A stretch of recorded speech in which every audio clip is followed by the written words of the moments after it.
Miss Yanti, spill sedikit saja biar makin penasaran. Wah, ini kayaknya harus ikut nih, gitu. Ya, kira-kira nanti apa sih yang mau dibahas secara public speaking? Nanti kalau soal hospitality ya ke Pak Budi. Itu insya Allah, kalau memang serius ikutnya, insya Allah Anda bisa menemukan satu kelebihan yang ada dalam diri Anda, kemudian Anda mampu mempresentasikan kelebihan itu dengan baik, dan insya Allah yang mau lamar kerja mudah untuk presentasikan dirinya.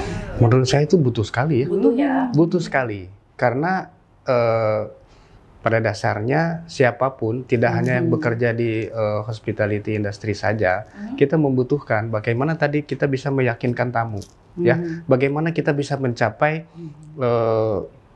guest satisfaction, ya, itu yang sekarang sedang banyak orang dengung-dengungkan, guest satisfaction.